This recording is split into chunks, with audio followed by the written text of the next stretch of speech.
নমস্কার, দেখছেন কলকাতা টিভি। অভিজ্ঞতার সঙ্গে শুরু করছি সংবাদ সারাদিন। যে বড় খবরের দিকে নজর রাখতেই হচ্ছে পাকিস্তান ও পাকিস্তান অকুপায়েড কাশ্মীরের 9টি জায়গাতে প্রত্যাঘাত। পাকিস্তান ও পকতে হামলা ভারতীয় সেনার। পাক সেনাকে যোগ্য জবাব ভারতের। অপারেশন সিন্দুরের পরেই গোলা বর্ষণ। মধ্যরাতেই ভারতীয় সেনা বায়ুসেনার এই অপারেশন চালু করা হয়, যেখানে পাকিস্তানে সেখানে 9টি জঙ্গি ঘাঁটি গুড়িয়ে দেওয়া হয়েছে। ভারতীয় সেনা তারা হামলা চালায়।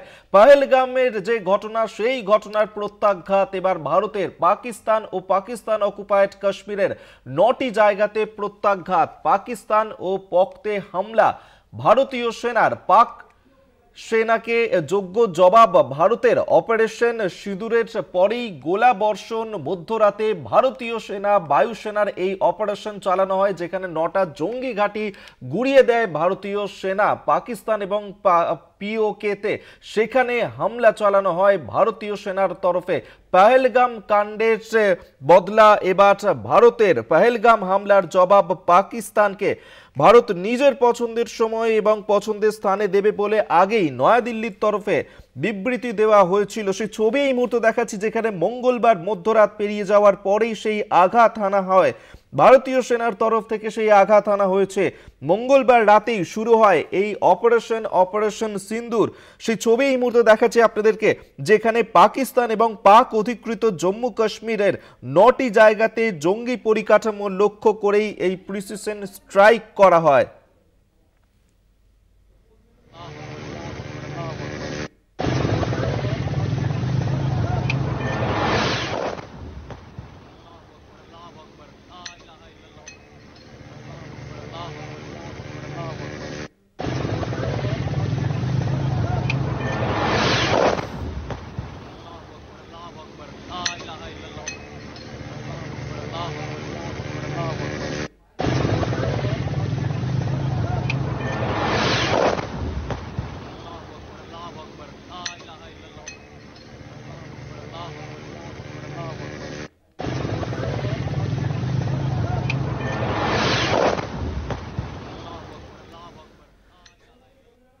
সেই ছবি এই মুহূর্তে দেখাচ্ছি, আর আমরা এই নিয়েই কথা বলবো। এই মুহূর্তে আমাদের সঙ্গে টেলিফোনে রয়েছেন আমাদের ডেপুটি এডিটর মৌপিয়া নন্দী।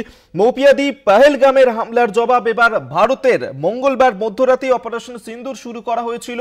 সব মিলিয়ে কি খবর এখনো পাওয়া যাচ্ছে? লেটেস্ট আপডেট কি আর রয়েছে মৌপিয়াদি? দেখো অভিক, পহেলগাঁওয়ে জঙ্গি হানার ঠিক 14 দিনের মাথায় গভীর রাতে ভারতের তরফ থেকে অপারেশন সিন্দুর এই অভিযান চালানো হয়, এবং যার মাধ্যমে পাকিস্তান এবং পাকিস্তান অধিকৃত কাশ্মীর তার বেশ কিছু জায়গায় 9টি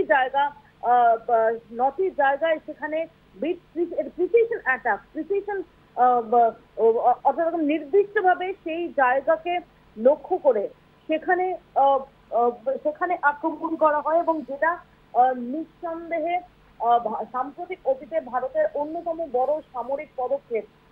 আমরা যেটা জানতে পারি রাত্রিবেলা প্রথম এই খবরটা সেটা জানা যায় যারা যারা যারা পাঞ্জাব এবং জম্মু কাশ্মীরের মানুষ, তারা বেশ কিছু গোলাগুলির আওয়াজ পাচ্ছিলেন, এবং এরপর খুব সংক্ষিপ্ত একটি এক্স-হ্যান্ডেড পোস্ট ভারতীয় সেনাবাহিনীর তরফ থেকে, যেখানে বলা হয় জাস্টিস ইজ সার্ভ, জয় হিন্দ, এবং অপারেশন সিন্দুর। সেখানে দেখা যাচ্ছে যে অপারেশন সিন্দুর, এই সিন্দুর কথার যে দুটো, এই সিন্দুর শব্দের যে দুটো, সেই দুটোতে সিঁদুরের যে কৌটো, সেই সিঁদুরের কৌটোর ছবি দেওয়া আছে। এরপরে বুঝতে অসুবিধা হয় না যে ভারতের তরফ থেকে যে প্রত্যাঘাতের কথা বলা হচ্ছিল, সেই প্রত্যাঘাত অবশেষে ভারতীয় সেনাবাহিনী তারা করেছেন। এবং আমরা যেটা এখনো পর্যন্ত জানতে পারছি যে 9টি জায়গা, এই 9টি জায়গা অত্যন্ত গুরুত্বপূর্ণ। যে 9টি জায়গায় এই অপারেশন চালানো হয়েছে, এই স্ট্রাইক চালানো হয়েছে, যার মধ্যে রয়েছে জৈশের শক্ত ঘাঁটি এবং লস্করে তৈবার শক্ত ঘাঁটি। ভারতের তরফ থেকে খুব স্পষ্ট করে দেওয়া হয়েছে যে কোনোভাবেই কোনো সিভিলিয়ান বা কোনো মিলিটারি ইনস্টলেশন সেটাকে টার্গেট করা হয়নি। নির্দিষ্টভাবে এটা নন এসকালেটরি ফোকাস এবং নন এসকালেটরি ইন নেচার, অর্থাৎ এটা কোনোভাবেই উত্তেজনার অত নতুন করে ইনস্টলেশনের নতুন করে এসকালেশনের লক্ষ্য নয়। এটা একেবারেই নন এসকালেটরি ইন নেচার। এটা ভারতের সিআইবির তরফ থেকে কিছুক্ষণের মধ্যেই আমরা দেখি যে এই ইনফরমেশন সেটা শেয়ার করা হয়। এবং এর পাশাপাশি আমরা যেটা দেখতে পাচ্ছি যে এরপরই পাকিস্তান রীতিমতো পাকিস্তান বুঝতেই পারেনি যে এরকম ভাবে যখন আমরা দেখছি যে আগামী আজকে যখন মক ড্রিলের মহড়ার জন্য গোটা দেশ জুড়ে প্রস্তুতি, এবং যখন সবাই মক ড্রিলের দিকেই তাকিয়েছিলেন যে মক ড্রিল তাহলে কি কোনো সামরিক পদক্ষেপ তার পরবর্তীকালে নেবেন। গতকাল রাতেই যে এই ঘটনা ঘটে যাবে এটা কিন্তু কেউ ভাবতে পারেননি। এবং আমাদের বাহিনী প্রিসিশনের সঙ্গে এই অপারেশন সেটা চালিয়েছেন এবং এখনো পর্যন্ত বেশ কিছু জঙ্গি হতাহতের খবর পাওয়া যাচ্ছে। এবং যেমনটা আমি বলছিলাম যে এই যে জায়গায় এই স্ট্রাইক চালানো হয়েছে সেটা খুবই তাৎপর্যপূর্ণ। যেখানে বাওয়ালপুর রয়েছে যেটা জৈশে মোহাম্মদের স্ট্রং হোল্ড, এবং মুরিদকে হচ্ছে লস্করে তৈবার হেডকোয়ার্টার। এবং যেটা জানা যাচ্ছে যে এই লস্করে তৈবার হেডকোয়ার্টারকে নির্দিষ্টভাবে টার্গেট করা হয়েছে। এবং তোমার মনে রাখতে হবে যে টিআরএফ এই পাহেলগাঁও অ্যাটাকের দায় স্বীকার করেছিল। সেই টিআরএফ হচ্ছে লস্করে তৈবারি ছায়া সংগঠন। এর পাশাপাশি গোলপুর, বিম্বার, শিয়ালকোট এবং মুজাফফরবাদ তার বেশ কিছু জঙ্গি ঘাঁটি সেটাকে নির্দিষ্টভাবে টার্গেট করা হয়। এবং যেটা জানা যাচ্ছে এখনো পর্যন্ত আজকে যেটা জানা যাচ্ছে যে আজকে নির্দিষ্টভাবে সেনাবাহিনীর তরফ থেকে এই অপারেশন সিন্দুর সম্পর্কে বিস্তারিত জানা যাবে। এখনো পর্যন্ত যেটা জানা যাচ্ছে যে রাফায়েল ফাইটার জেট সেটা ব্যবহার করা হয়েছিল। পাকিস্তান কিন্তু এই ঘটনার পর একেবারেই ঘাবড়ে যায় এবং তারপর আমরা দেখতে পাই পাকিস্তানের প্রধানমন্ত্রী তিনি এই চ্যানেলে পোস্ট করেন এবং এটাকে একটা ওয়ার হিসেবে উল্লেখ করেন। এবং তিনি বলেন যে পাকিস্তানও এর প্রত্যুত্তর দেবে। আমরা যেটা জানতে পেরেছি যে কালকে প্রধানমন্ত্রী নরেন্দ্র মোদী টানা বেশ কিছু মিটিং করছিলেন এবং গভীর রাত পর্যন্ত তিনি এই অপারেশন সিন্দুর সেটা মনিটর করছিলেন। এবং এই অপারেশন সিন্দুরের অব্যবহিত পরে জাতীয় নিরাপত্তা উপদেষ্টা অজিত ডোভাল তিনি মার্কিন যুক্তরাষ্ট্রের নিরাপত্তা উপদেষ্টা তার সঙ্গে তিনি মার্কো রুবিও তার সঙ্গে তিনি কথা বলেন বলে আমরা জানতে পেরেছি।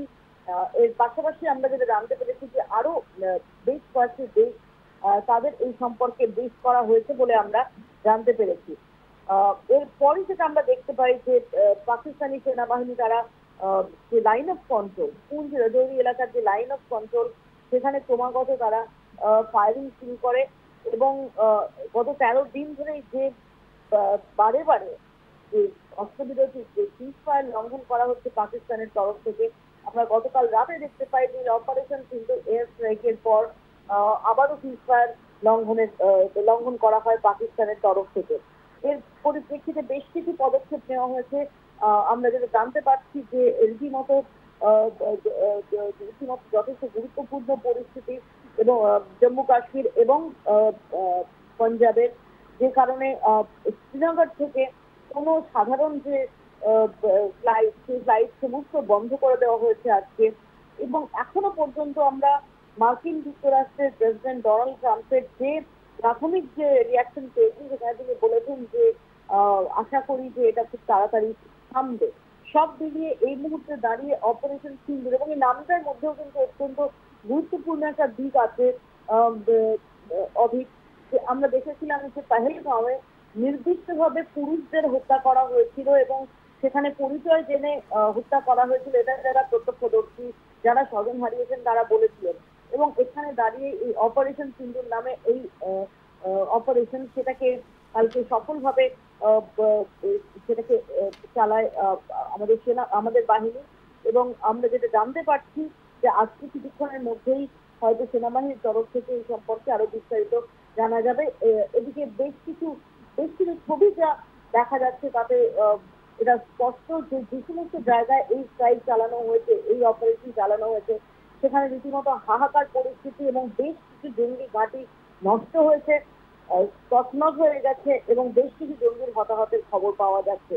এবং সাম্প্রতিক অতীতে ভারতের তরফে সবচেয়ে বড় সামরিক পদক্ষেপ বলা যেতে পারে এই অপারেশন সিন্দুরটি অধিক। কারণ আমরা যে সার্জিক্যাল স্ট্রাইক দেখেছি বা বালাকোট এয়ার স্ট্রাইক দেখেছি, সেখানেও নির্দিষ্টভাবে পাকিস্তান অধিকৃত যে কাশ্মীর, পাক ও অধিকৃত যে কাশ্মীর, সেখানে সীমাবদ্ধ ছিল এই অপারেশন। কিন্তু অপারেশন সিন্দুর এখন নির্দিষ্টভাবে পাকিস্তানের মধ্যে ঢুকে এই অপারেশন করে আসা হয়েছে। এবং আমরা এই মুহূর্তে যেটা জানতে পারছি যে ভারতীয় সেনা বা ভারতীয় যে বায়ুসেনা, তারা শ্রীনগর এয়ারপোর্টকে এই মুহূর্তে তাদের হাতে নিয়ে নিল। ধন্যবাদ। এতক্ষণ আমরা কথা বলছিলাম আমাদের ডেপুটি এডিটর মৌপিয়া নন্দীর সঙ্গে। আপনাদেরকে জানিয়ে রাখবো, যেখানে